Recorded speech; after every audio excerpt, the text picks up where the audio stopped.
também eu vos envio. E depois de ter dito isto, soprou sobre eles e disse: recebei o Espírito Santo. A quem perdoardes os pecados, eles lhes serão perdoados. A quem os não perdoardes, eles lhes serão retidos. Palavra da salvação. Glória a vós, Senhor.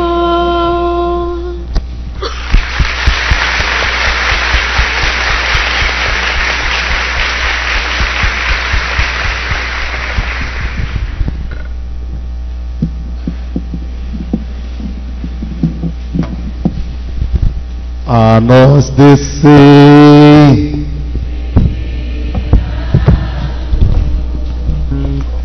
a nós descer,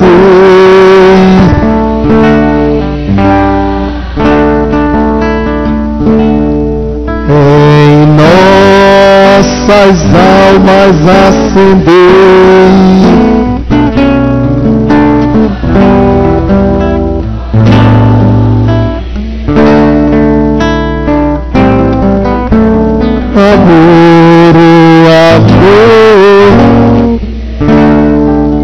Amados filhos, hoje, no dia de Pentecostes, também estava no cenáculo a mãe de Jesus, junto com outras mulheres.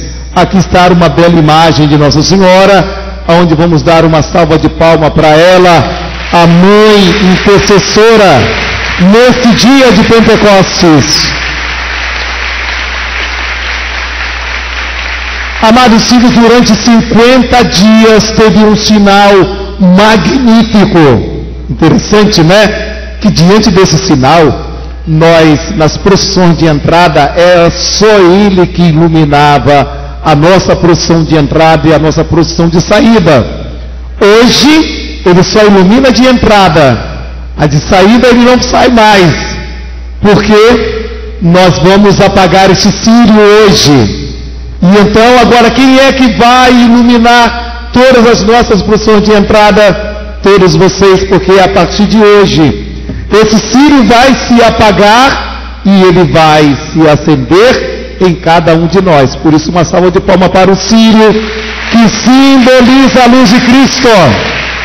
Nós, a partir de hoje, vamos ter esta nova luz. E aí, amados filhinhos, é belo o dia de Pentecostes. O que quer dizer Pentecostes para nós? Isso vocês estão careca de saber, né? Que é o derramamento do Espírito Santo sobre os apóstolos de Nossa Senhora. Mas não só sobre eles, mas também sobre nós. Quando fazemos a experiência do nosso encontro com o Senhor. Então, eu queria ir lá no Antigo Testamento. Primeiro no livro de Gênesis. Segundo a historinha que existe lá no livro de Gênesis, quando Deus criou o homem do barro, ele deu um sopro no homem, e o homem passou a ter a vida. Olha, o sopro, e ele passou a ter a vida. Se a gente olhar no livro de Joel, no livro de Ezequiel, vai falar, rasgai o vosso coração, tirai o coração de pedra, e agora deixai-vos encher-vos do coração de carne. Ainda no livro de Ezequiel, os ossos ressequidos, seco lá pelo chão, recebeu o sopro de Deus e voltou a ter a vida, voltou a ter a carne, e começou a se movimentar, né?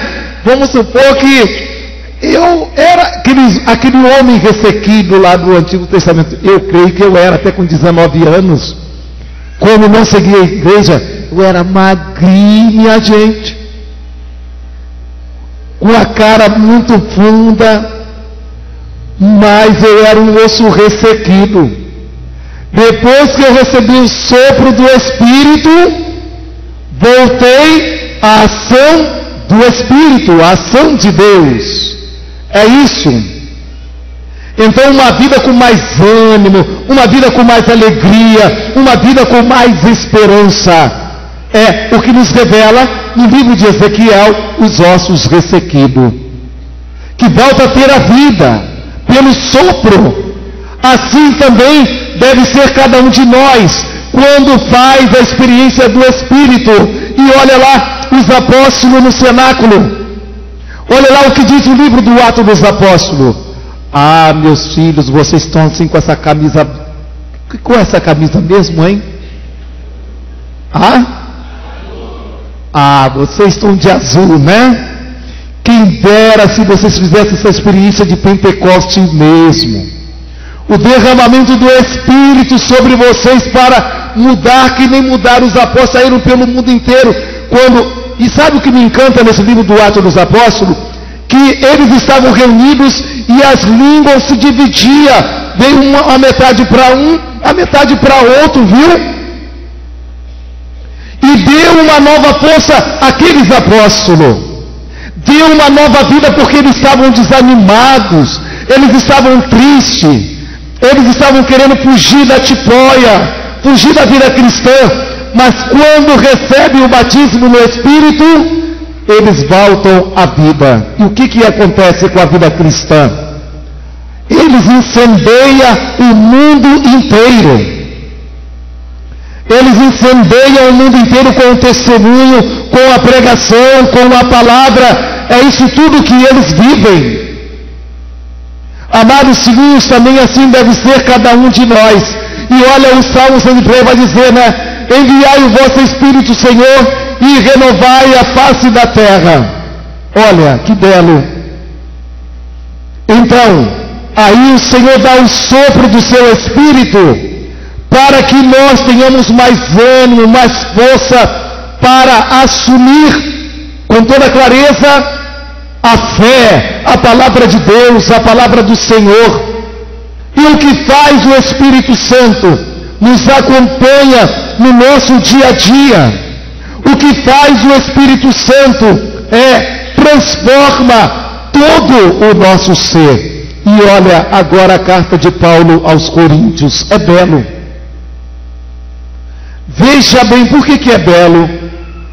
Porque vai dizer que ninguém pode dizer que Jesus é o Senhor a não ser no Espírito Santo, como ele diz, a unção do Espírito Santo. Esta deve ser a grande ação do Espírito Santo. E depois, esse Espírito que é o único de Deus, que age em todas as esferas, por exemplo, nos ministérios, nos consagrados. Vamos dar um exemplo para a gente entender melhor. O único Espírito age no Papa. O único Espírito que é de Deus age nos cardeais, age nos bispos, age nos padres, age no povo de Deus que somos nós aqui. O único Espírito age em todos nós. Mas sendo que em cada um de nós ele realiza uma ação diferente. É o mesmo Espírito, mas a cada um ele provoca para agir diferente.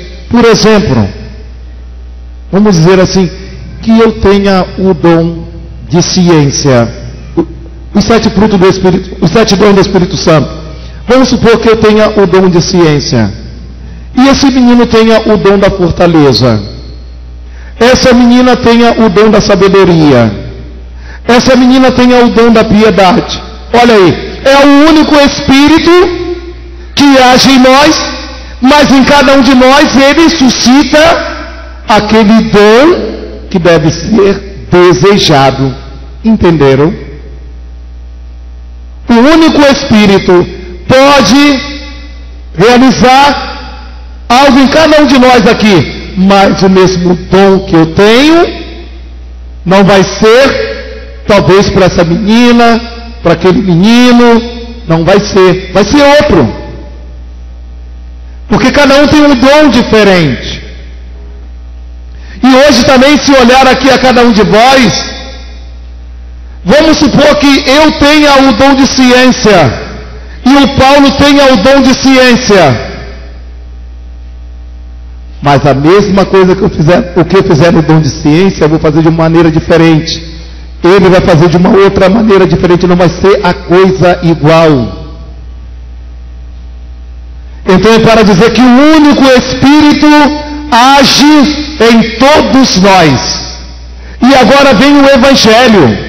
O que vai falar o Evangelho? O Evangelho vai narrar primeiramente que os apóstolos estavam no cenáculo e estavam com medo medonho, minha gente.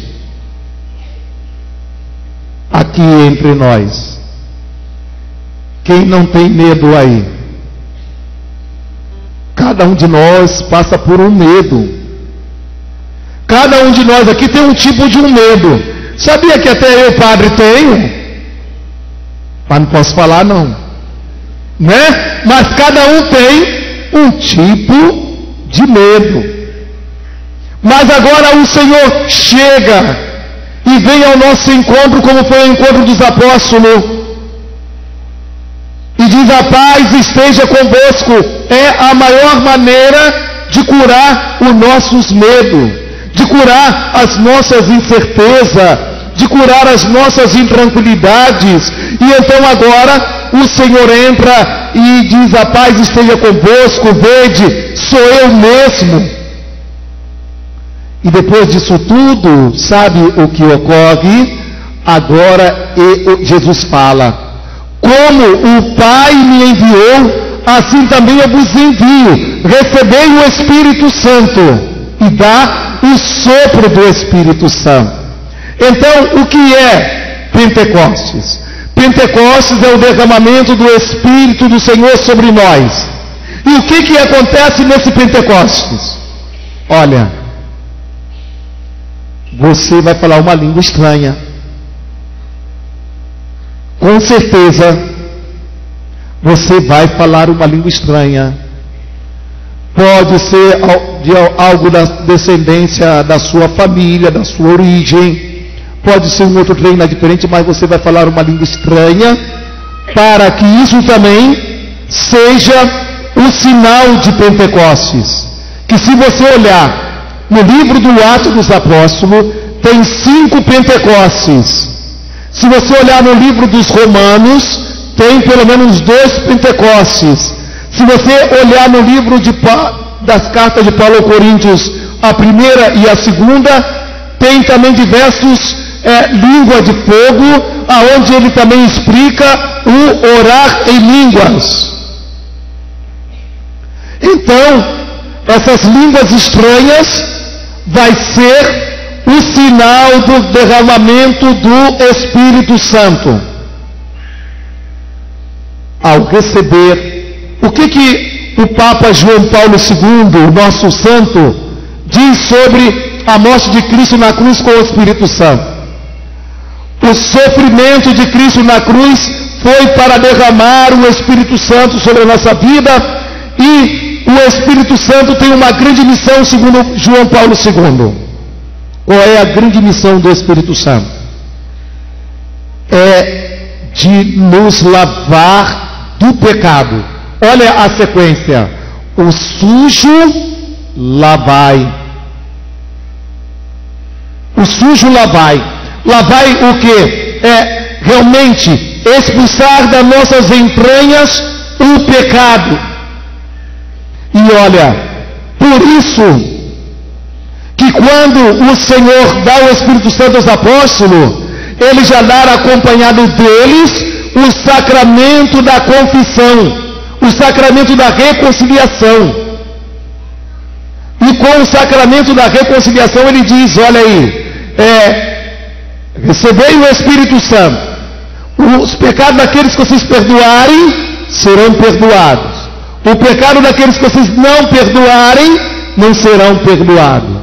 Então, já aqui é o sacramento da confissão absolvendo pela ação do Espírito todos os pecados que se encontram em nossas entranhas, em nosso ser. E ali quer nos libertar. Agora eu vou entendendo porque alguns fazem essa experiência, não é todos não. Quando o padre está lá no confessionário, a pessoa vai lá, confessa tudo que fez e se arrepende, chora, e o padre vai e dar a absolvição. Deus, Pai de misericórdia, que pela morte e ressurreição, olha, que pela morte e ressurreição do Senhor, enviou o Espírito Santo para a remissão dos pecados, e te conceda pelo ministério da igreja o perdão e a paz, e eu te absolvo de todos os seus pecados. Viu? A fórmula tem a ação do Espírito Santo para perdoar os pecados, para expelir para bem longe da nossa vida o pecado. Então, aqui está o envio do Espírito Santo, acompanhado do sacramento da confissão. Aí agora que eu vou entender. Tem hora que alguém fala assim: padre, eu não acreditava muito nisso não, mas pelo tamanho do pecado que eu vi assim do penitente, e depois o penitente saiu andando, e ele depois compartilhou comigo: padre, eu agora estou leve. Quando a gente recebe a absolvição pela efusão do Espírito Santo, a pessoa é capaz de ficar leve mesmo, porque é a ação, esse mistério que a gente não entende, que a gente não compreende, é que realiza um grande sinal. Deus Pai de misericórdia, que pela morte e ressurreição, é por isso que pela morte e ressurreição reconciliou o mundo consigo, enviou o Espírito Santo para a remissão dos pecados, e te conceda pelo ministério da igreja o perdão e a paz, e eu te absolvo de todos os seus pecados, em nome do Pai, do Filho e do Espírito Santo. Aqui o Espírito Santo sepulta o pecado, enterra. Aí eu termino dizendo à comunidade, aí eu vou entender que quem faz uma boa confissão, se amanhã está diante de uma pessoa possessa, viu? Às vezes tem gente que pega o espírito mal, ela nunca vai poder de revelar os seus erros, ainda mais quando você colocou esses pecados na confissão para receber a absolvição dos pecados, viu? Então isso que é a grandeza maior. O demônio não consegue revelar os seus pecados, mas se você for enfrentar o demônio com o pecado, ele está arriscado falar de todo o pecado que você já fez, se ele não tiver passado pela confissão. O demônio não é fácil. Então por isso que o Espírito Santo sepulta, queima, exclui das nossas entranhas todo o pecado. Então a ação do Espírito Santo é para acompanhar a sua igreja, e ao acompanhar a sua igreja, também revela a todos nós os seus sinais. Por isso que eu estava mexendo com esse povo aí que fez o encontro. Eu gostaria que vocês fizessem essa experiência de Pentecostes, porque se vocês fazerem todos os dias a experiência de Pentecostes, vocês vão ser homens e mulheres que vão incendiar. Quem é de Mauá vai fazer Mauá ficar pequeno. Quem é de Santa Leste vai fazer Santa Leste ficar pequeno. Quem é de Magé vai fazer Magé ficar pequeno. Incendiar a sua comunidade com a ação do Espírito, como os apóstolos fizeram. Tacar fogo do Espírito Santo na nossa família, na nossa casa, no nosso lar, mas com uma condição: testemunho verdadeiro, viu? O que é o testemunho verdadeiro? Está proibido ser artista que coloca máscara, viu? Porque às vezes a gente coloca máscara dizendo que já está convertido e nada mudou. Mas incendiar a nossa família, incendiar a nossa comunidade, incendiar a nossa paróquia com a força do Espírito, mas vivendo bem esta dimensão da fé, vivendo bem esse testemunho. Assim também cada um de nós batizados deve viver essa dimensão. Então, cada um de nós, a partir de hoje, deve na sua casa invocar o Espírito Santo, pedir essa luz de Cristo para a vossa vida. E com certeza o Espírito Santo vai esclarecer aquilo que está escondido em nós. Louvado seja o nosso Senhor Jesus Cristo. Creio em Deus Pai Todo-Poderoso,